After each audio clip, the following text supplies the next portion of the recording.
Welcome back, everyone, for another deep dive. And, today we're going to be doing something a little bit different. Oh, We're going to be analyzing a day in the life of a teenager named Grace. interesting. And our source materials are maybe a little unexpected. It's an English language learning video from YouTube. Okay. So I know what you're thinking. What does this have to do with me? Yeah. Right? But trust me, even if you're not learning English, this seemingly simple video can reveal some pretty surprising insights into cultural differences and human behavior. It's fascinating how a day-in-the-life narrative that's designed for language acquisition Yeah. can unintentionally give us this glimpse into another culture's values and norms. Right, and that's exactly what we're going to be looking for today. Uh-huh. So we're going to be shadowing Grace as she goes about her day, and I'll be jumping in with questions and observations along the way. Sounds good. All right, so we meet Grace, a teenager who wakes up at, get this, 5:30 a.m. Wow. And her very first activity is meditation. Now, I don't know about you, but 5.3Z sounds a bit brutal, even for the most dedicated meditator. Yeah, I'm not sure I could do that. So this immediately highlights a potential difference in time orientation, Interesting. perhaps hinting at a culture that values discipline and structure, even in the younger generation. 5:31 a.m. That's impressive. 5:23. I'd still be dreaming of coffee. Me too. But you've got me thinking, could this preference for early rising and mindfulness be something we tap into when we're, targeting certain donor segments? Maybe those who are drawn to organizations promoting self-improvement or personal growth. Yeah, that's a great connection. Right. It's like we're cultural detectives here, Exactly. looking for clues to understand what motivates people. Uh-huh.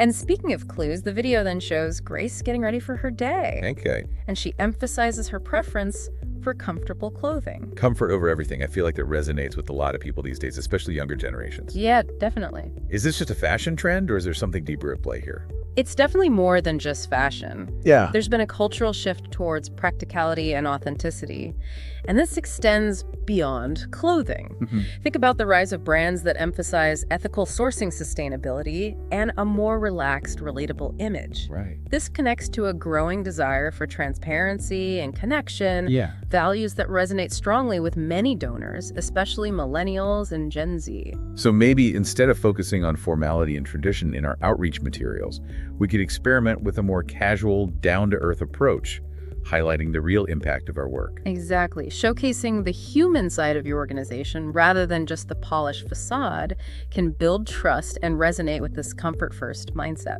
Okay, I like that. Now, another interesting detail emerges as we see Grace's mom preparing breakfast for the whole family. This got me thinking about family dynamics and mealtime rituals. Uh-huh. I know in some cultures, having a sit-down family breakfast is still very common, Right. but it feels like that's becoming less frequent, at least in my experience. Yeah, you're right. This seemingly small detail actually opens up a larger conversation about generational shifts and cultural values. Right. In Grace's case, it might indicate a culture where family bonds and shared meals are still highly valued. Interesting. Could we be missing an opportunity to connect with donors who hold similar values? Potentially. Maybe by incorporating messaging that evokes nostalgia for family traditions, or by hosting events centered around shared meals and community building. You're spot on. Right. Nonprofits often focus on individual giving, but tapping into this sense of family and community could be a powerful way to engage multiple generations of donors. Yeah, I like that a lot. Okay, breakfast is over, and now Grace is heading to school, and it sounds like it's quite the commute. Oh, She takes the metro, which she describes as being very crowded. wow. So this paints a picture of a bustling urban environment, potentially very different from what some of our listeners experience. Absolutely. It highlights the diversity of experiences even within a single country or culture. Yeah. And for nonprofits, this emphasizes the importance of tailoring messaging to specific audiences and understanding their unique contexts. Right. What resonates with someone navigating a crowded subway might not land the same way with someone in a rural community. Makes sense. You need to meet people where they are, both literally and figuratively. Exactly. Now, once Grace arrives at school, we learn that history is her favorite subject. She even has 5 history periods a week. Wow. That's quite a commitment to history. It is. It could suggest that her culture places a strong emphasis on understanding the past, Mm, possibly valuing tradition and historical knowledge. interesting. This might also point to a more structured learning environment compared to what we see in some Western countries. That's a good point. So if we were to connect this back to nonprofit work, Mm-hmm. could we potentially resonate with certain donors by highlighting our organization's history and legacy? Absolutely. For some donors, particularly those who identify with the values we've been discussing, tradition, structure, a respect for the past, demonstrating your organization's deep roots and historical impact could be very persuasive. It's like building that sense of trust and credibility by showcasing a proven track record. Exactly. Yeah. Grace mentions eating with her friends in the school cafeteria, Ah, the cafeteria. which I'm sure brings back memories for a lot of us. A universal experience Yes. with its own set of social dynamics and rituals. Yeah, for sure. It makes me wonder if the social aspect of giving is something we could explore further. Yeah, I think so. You mean like peer-to-peer fundraising or creating campaigns that encourage people to give as a group or in honor of someone else? Exactly. People are social creatures, and we often take cues from our peers. Hmm. Tapping into that social influence could be a powerful way to boost engagement and encourage giving. It's like the old saying, birds of a feather flock together. But in this case, it's donors supporting a cause together. I like that. Right now, as lunch wraps up, Grace heads back to class, and then it's straight home for homework. Okay. She mentions wanting to finish early, suggesting a strong work ethic and a focus on academic achievement. Makes sense. This reminds me of those high-achieving donors Yeah, who are always looking for ways to maximize their impact. right. They want to see tangible results and know that their contributions are making a real difference. You're right. There's a definite parallel there. Yeah. For these donors, it's not just about giving, it's about investing in a cause they believe in and seeing a return on that investment in the form of positive change. So transparency and accountability are key here. Absolutely. We need to clearly demonstrate how their donations are being used and the impact they're having. Data metrics and compelling storytelling are crucial for engaging these donors and keeping them invested in your mission. Okay, after a long day of school and homework, it's finally dinner time at Grace's house, and this is where things get interesting. Her mom surprises the family with dessert. Oh, nice. Dessert, the universal language of love. Yeah. But I'm curious, is this a regular occurrence in Grace's family, or is it a special treat? This seemingly small detail could tell us a lot about their cultural norms and how they celebrate, Yeah. which might inform how we approach donor appreciation and engagement strategies. You've hit on something quite insightful there. In some cultures, dessert is an everyday indulgence, while in others, it's reserved for special occasions. Right. Understanding these nuances can help nonprofits tailor their messaging and events. Imagine hosting a donor appreciation event that aligns with a culturally significant celebration or offering a symbolic gift that resonates with those traditions. I love that idea. It's about going beyond the generic thank you letter Yeah. and really making donors feel seen and appreciated within their own cultural context. Right. Now, speaking of appreciation, Grace mentions that her favorite dessert is cheesecake. I'm suddenly craving a slice myself. Oh, yeah. But what's fascinating to me is how a simple food preference can be a window into cultural trends and influences. Absolutely. Think about it. Cheesecake is a globally recognized dessert, but there are countless variations and regional specialties. This reminds us that even seemingly universal preferences can be shaped by cultural nuances, and this applies to nonprofit work as well. What resonates with one donor segment might not have the same impact on another. So it's all about understanding those nuances and tailoring our approach accordingly. Yeah. We can't just assume that a one-size-fits-all approach will be effective. Right. Now, as dinner winds down, Grace gets some well-deserved downtime, choosing between playing games or reading a book. Okay. This brings up a point we touched on earlier, the importance of leisure and finding balance in a busy schedule. It's a reminder that even in a culture that seems to prioritize structure and achievement, there's still space for relaxation and personal enjoyment. This is something nonprofits can leverage as well. We can tap into those moments of leisure by offering engaging content, interactive experiences, or even just a chance for people to connect with like-minded individuals. Yes, it's about providing value beyond the donation production. Think about those heartwarming animal videos that animal shelters share on social media. They're not directly asking for donations, but they're creating a positive association with their organization and building a community around shared interests. Precisely, it's about building relationships, not just transactions. Now, here's a detail that really surprised me. Grace heads to bed at 9 p.m. Wow. I know she's an early riser, but 9 p.m. for a teenager, that seems almost unheard of in today's world. Wow. I'm impressed by her discipline. But you're right, it does seem to contradict the stereotype of the sleep-deprived, screen-addicted teenager. Yeah. What does this tell us about our culture's values, and could it be relevant to our work in the nonprofit sector? It definitely challenges our assumptions. This early bedtime could reflect a culture that prioritizes rest and rejuvenation, potentially valuing family time, or a stricter approach to discipline. Now, translating this to the nonprofit world, it might seem like a stretch, but it reminds us that different demographics have different habits and preferences. Oh, yeah. This could influence the timing of our outreach efforts, or even the platforms we use to connect with potential donors. So instead of blasting out emails at the same time for everyone, we could segment our audience based on their likely activity patterns, ensuring our messages are seen and have the greatest impact. Exactly. It's all about maximizing engagement by understanding your audience's rhythms and routines. Now, Grace does admit to staying up later on weekends to watch movies with her family, proving that she's not a complete anomaly. Yeah. But this also highlights the importance of social connection and shared experiences, even in a culture that seems to value structure and discipline. And that's something that resonates across cultures. We all crave connection, belonging, and shared experiences. And for nonprofits, this is a powerful lever we can pull, creating opportunities for people to come together, whether it's at a fundraising event, a volunteer opportunity, or even just an online forum, can strengthen those bonds and foster a sense of community around your cause. You're spot on. It's about creating a movement, not just soliciting donations. And as we conclude this deep dive into Grace's day, I think it's remarkable how much we've been able to glean from such a seemingly simple story. It's amazing what you can learn when you pay attention to the details and think critically about the underlying messages and cultural influences at play. Yeah. We've unearthed insights into generational shifts, family dynamics, and even the power of social connection, all of which are relevant and applicable to the work we do in the nonprofit world. And this is just scratching the surface. The real magic happens when we start to connect these dots, drawing parallels between seemingly disparate observations and applying those insights to our own strategies and approaches.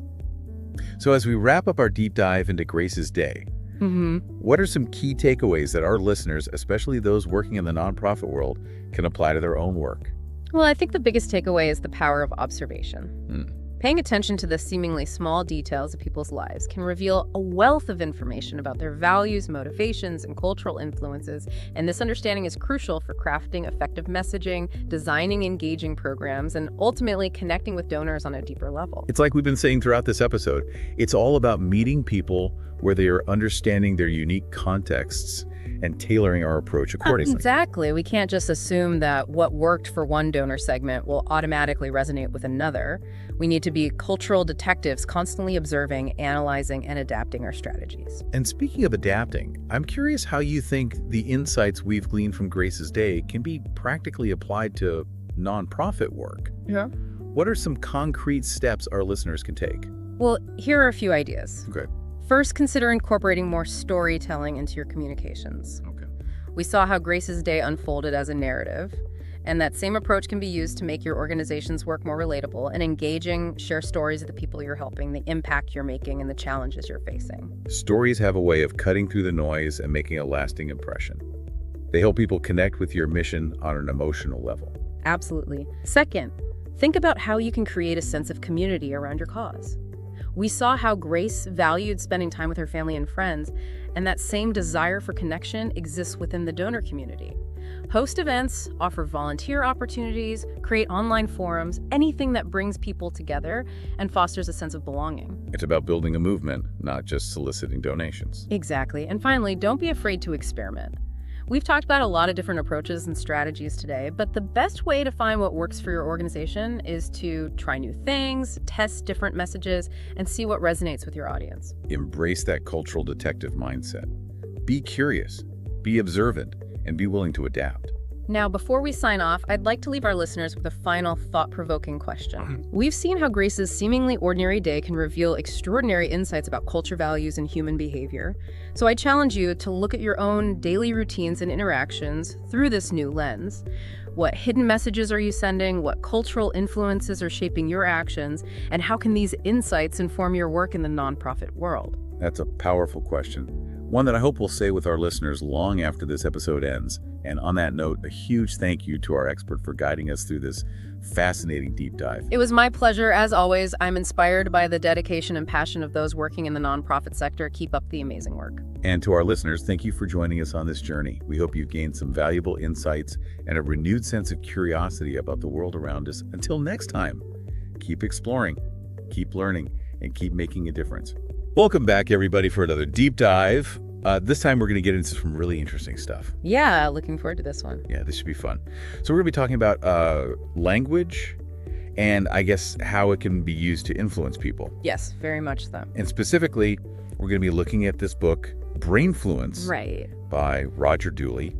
And so I'm really excited about this one because, I think this is a really relevant topic for everyone, but especially in the nonprofit world. Oh, absolutely.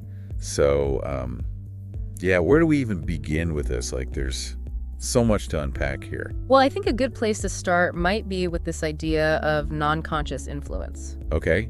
Yeah, that sounds pretty intriguing. Yeah, and Julie talks about this quite a bit in the book, and it's basically the idea that, a lot of our decisions are influenced by factors that we're not even aware of. Oh, wow. So like subliminal messaging kind of stuff. Sorta, but it's a little more nuanced than that. Okay, I'm all ears. Yeah, so like, for example, think about the last time you went to the grocery store. You probably made a bunch of decisions about what to buy without really thinking about it too much, right? Yeah, I guess so. I mean, you just kind of grab what you need. Right, but those decisions were probably influenced by things like the packaging, the placement of the products on the shelves, even the music that was playing in the store. Wow. I never really thought about it like that. Yeah, and all of those things can trigger certain emotions or associations in our brains that can lead us to make certain choices. So like, I guess if they're playing upbeat music, I'm more likely to buy more stuff? Exactly. Or if a product is packaged in a way that makes it look really appealing, you might be more likely to grab it, even if it's not the healthiest option. That makes sense. And the thing is, we're not even aware that this is happening most of the time. So it's like we're being manipulated without even knowing it. In a way, yes, but I think it's important to remember that not all non-conscious influence is bad. Oh, okay. So how can it be used for good then? Well, for example, Dooley talks about how non-conscious influence can be used to encourage people to donate to charity. Oh, interesting. Tell me more about that. Yeah, so like, for example, one study found that people were more likely to donate money if they were asked to do so in a room that smelled like cleaning products. Wait, what, really? Yeah, apparently the smell of cleaning products triggers a subconscious association with purity and cleanliness, which can make people feel more generous. That's wild. I never would have guessed that. Yeah, and there are tons of other examples like that in the book. So I guess what you're saying is that if we understand how non-conscious influence works, we can use it to nudge people in the right direction. Exactly, and I think that's especially important for nonprofits because, they're often working with limited budgets and resources. Yeah, they need every advantage they can get. Right, and so if they can use these subtle techniques to make their fundraising appeals more effective, that can make a huge difference. So it's like they're playing the game smarter, not harder. Exactly, and I think that's something that any nonprofit leader can benefit from learning about. Okay, so now I'm really starting to see how this all ties back to the nonprofit world. Yeah, and there's a whole section in the book specifically about nonprofits. Oh, perfect. So let's dive into that. Sounds good to me. Yeah, let's see what Dooley has to say about using Brainfluence for good. All right, let's do it. So in this section, Dooley starts off by talking about how important it is for nonprofits to understand their target audience. Right, because you need to know who you're trying to reach before you can start crafting your message. Exactly. And he says that one of the best ways to do this is to create what he calls a donor persona.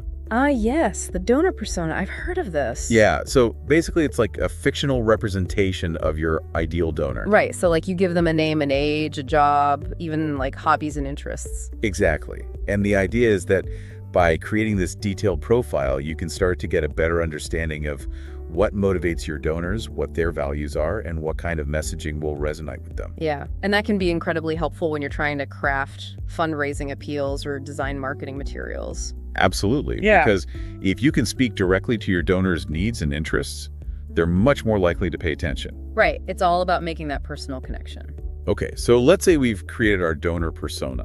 Okay. What's next? Well, Dooley talks about a few different strategies that nonprofits can use to influence potential donors. Okay, like what? One of the most interesting ones is what he calls social proof. Social proof. I'm not familiar with that one. Yeah, so it's basically the idea that people are more likely to do something if they see other people doing it. Oh, okay. So like if I see a bunch of my friends donating to a certain charity, I might be more likely to donate too. Exactly. And Dooley says that nonprofits can use this principle to their advantage by highlighting the fact that other people are already supporting their cause. So like maybe they could feature testimonials from donors on their website or in their fundraising materials. Exactly. Or they could even just mention the number of people who have already donated. Yeah, that could definitely make a difference. And it's not just about numbers either. Oh, what else? Well, Dooley says that social proof can be even more effective if it comes from people that the potential donor knows and trusts.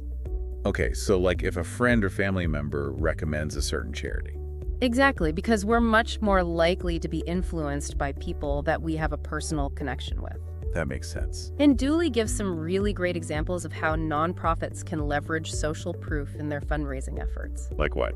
Well, for example, he talks about this one charity that was trying to raise money to build a new playground. Okay. And they found that their fundraising efforts were much more successful when they started highlighting the fact that local businesses and community leaders were already supporting the project. So it's like they were giving the project a stamp of approval. Exactly, and that made people feel more confident about donating. It's like that whole keeping up with the Joneses thing. Yeah, kind of, but in a good way. Right, because in this case, it's about supporting a good cause. Exactly, and I think that's one of the things that makes social proof so powerful. Yeah, it's like you're tapping into people's desire to be part of something bigger than themselves. Yeah. And to do something good for their community. Okay, so social proof is definitely a powerful tool. Yeah, for sure. But what are some other ways the nonprofits can use brainfluence to boost their fundraising efforts? Well, another really interesting concept that Dooley talks about is something called the reciprocity principle. The reciprocity principle. I'm intrigued. Yeah, so basically it's the idea that when someone does something nice for us, we feel obligated to do something nice for them in return. Oh yeah, I can definitely relate to that. Yeah, I think we all can, and Dooley says that nonprofits can use this principle to their advantage by offering potential donors something of value, even if it's something small. So like what kind of things are we talking about here? Well, it could be something as simple as a free sticker or a thank you note, or it could be something more substantial like a free ebook or a discount on their next purchase.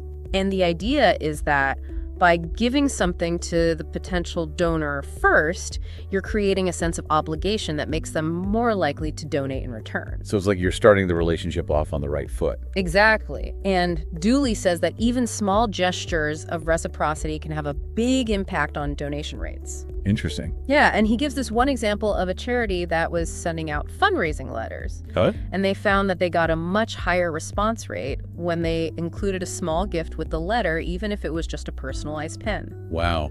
So it really is the thought that counts. Exactly. And I think that's something that a lot of nonprofits overlook. Yeah, they're so focused on asking for money that they forget about the importance of building relationships. Right, and reciprocity is a really powerful way to do that. Okay, so we've talked about social proof and reciprocity. Yes. What are some other brainfluence tactics that nonprofits can use? Well, Dooley also talks about the importance of scarcity. Scarcity. Yeah, so it's basically the idea that people are more likely to want something if they think it's in limited supply. Oh yeah, like those limited edition sneakers that everyone goes crazy for? Exactly, and Dooley says that nonprofits can use this principle to their advantage by creating a sense of urgency around their fundraising appeals. Okay, so like how would they do that? Well, for example, they could mention that there are only a limited number of donations available at a certain level. I see. Or they could set a deadline for their fundraising campaign. Right, because then people will feel like they need to act fast. Exactly, and Dooley says that this can be a really effective way to boost donations. It's like that whole FOMO thing, fear of missing out. Exactly, and nobody wants to miss out on the opportunity to do something good. Okay, so scarcity is another powerful tool in the nonprofit arsenal. Yeah, for sure. But let's be real for a second. Okay. Some people might be a little uncomfortable with the idea of using these kind of psychological tactics to influence people. Yeah, I can definitely see that. Like it feels a little bit manipulative, doesn't it? Yeah. I mean, I think it depends on how you use it. Okay, how so? Well, I think the key is to be transparent and ethical about it. Okay. Like you don't want to be tricking people into donating or making them feel pressured. Right, you want them to feel like they're making a genuine decision to support your cause. Exactly, and I think if you're using these tactics in a way that's respectful and authentic, then I don't think there's anything wrong with it. Yeah, I guess it's all about finding that balance between being persuasive and being pushy. Right. And I think that's where Dooley's book can be really helpful. Okay, so how so? Well, he provides a lot of practical advice and examples of how to use these techniques in a way that's both effective and ethical. This is like a guidebook for using your powers for good. Exactly. And I think that's something that all nonprofits can benefit from. Yeah, definitely. I'm really starting to see the potential here. Me too. And I think the more we understand about how our brains work, the more we can use that knowledge to make a positive impact on the world. Absolutely. And I think that's a great place to leave it for now. Yeah, I agree. So we'll be back next time to dive even deeper into the world of brainfluence. I'm looking forward to it. All right, catch you later. See you then. Okay, so, we've been talking about how all this stuff works, but like, how do we actually put this into practice? Yeah, that's the million-dollar question, right? Like, how do we take these kind of high-level concepts and translate them into actual actionable strategies? Right, and that's where Dooley really shines in the book. Like, he doesn't just talk about the theory. He actually gives you concrete examples of how to apply these principles in the real world. Okay, so let's get down to brass tacks here. Give me some examples. All right, so one of the things he talks about is the importance of framing. Framing, okay. Yeah, and this is basically the idea that the way you present information can have a huge impact on how people perceive it. So, like, it's not just about what you say, but how you say it. Exactly, and Dooley gives this great example of a study that was done on organ donation rates. Organ donation time. Yeah, so in some countries, the default option is to be an organ donor unless you specifically opt out. But in other countries, you have to actively opt in to be an organ donor. I see. And what they found was that in the countries where the default option was to be a donor, the organ donation rates were way higher. Wow. So just by changing the way the question was framed, they were able to significantly increase the number of organ donors. Exactly. And it's because people tend to go with the default option, even if it's not something they've consciously thought about. Yeah. It's like we're all just a bunch of sheeple following the herd. Well, I wouldn't go that far, but there's definitely something to be said for the power of defaults. Okay, so how can nonprofits apply this principle to their fundraising efforts? Well, one example would be to change the default donation amount on their website. Okay. So like instead of having the default set to $10, they could bump it up to $25. I see. And then people are more likely to just go with the higher amount. Exactly, especially if they're not paying close attention. Yeah, because who wants to take the time to manually change it, right? Right, and Dooley says that even small changes like this can have a big impact on donation amounts.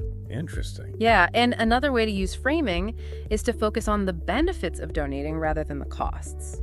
Okay, so like instead of saying donate $10, you could say for just $10, you can help us provide a meal to a hungry child. Exactly, because people are more likely to be motivated by the positive impact of their donation rather than the amount of money they're giving up. Yeah, it makes them feel like they're getting something in return for their money. Right, and it also makes the donation seem more tangible and real. Okay, so framing is definitely a powerful tool. Yeah, for sure. But let's talk about another concept that Dooley mentions in the book, Okay. and that's the power of emotions. Ah, yes, emotions. They're the driving force behind so many of our decisions. Exactly. And Dooley says that nonprofits need to tap into people's emotions if they want to motivate them to donate. Okay, so how do they do that?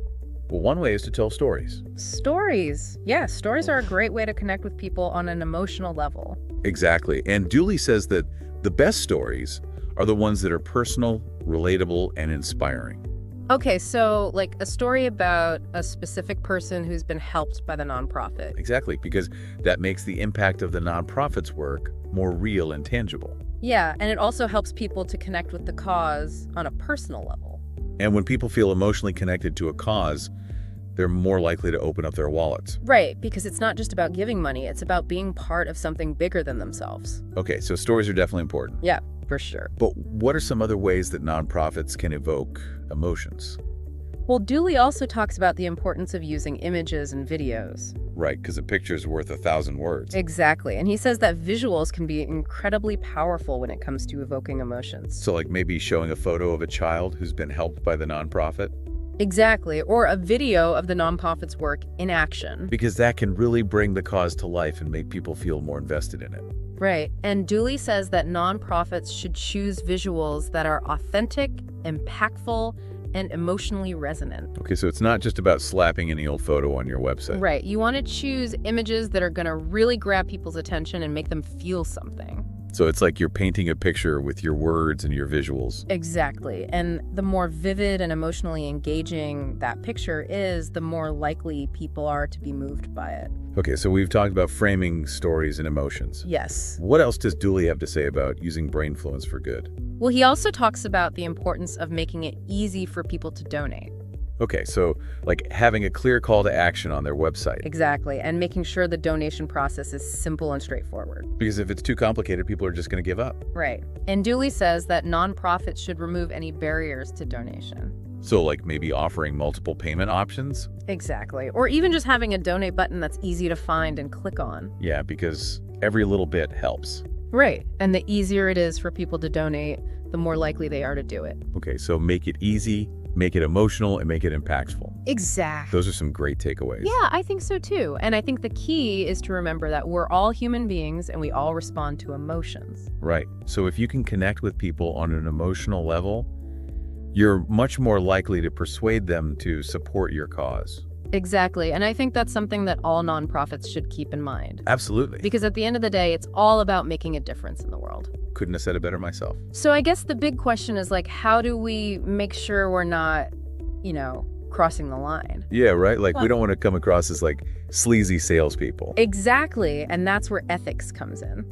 Okay, so how can nonprofits use these techniques ethically? Well, I think the key is to always be transparent about what you're doing.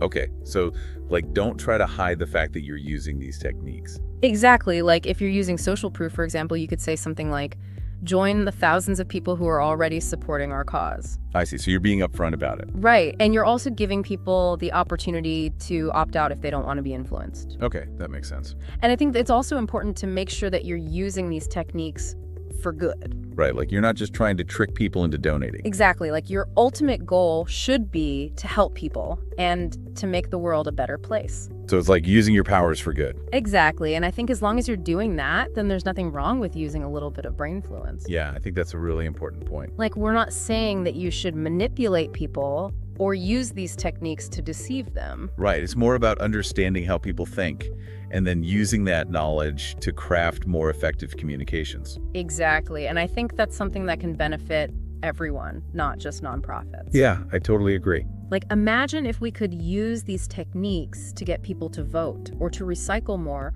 or even just to be kinder to each other. No, that'd be something. Right. And I think that's the real power of brainfluence. It's not just about selling more stuff. It's about changing behavior for the better. Okay, so I'm really starting to see the bigger picture here. Yeah, and I think it's an exciting one. Absolutely. So to wrap things up, what are some key takeaways for our listeners? Well, I think the biggest takeaway is that we're all influenced by factors that we're not even aware of. So we need to be more mindful of the messages that we're exposed to. Exactly. And we also need to be more aware of the techniques that are being used to influence us. But that doesn't mean that we're powerless.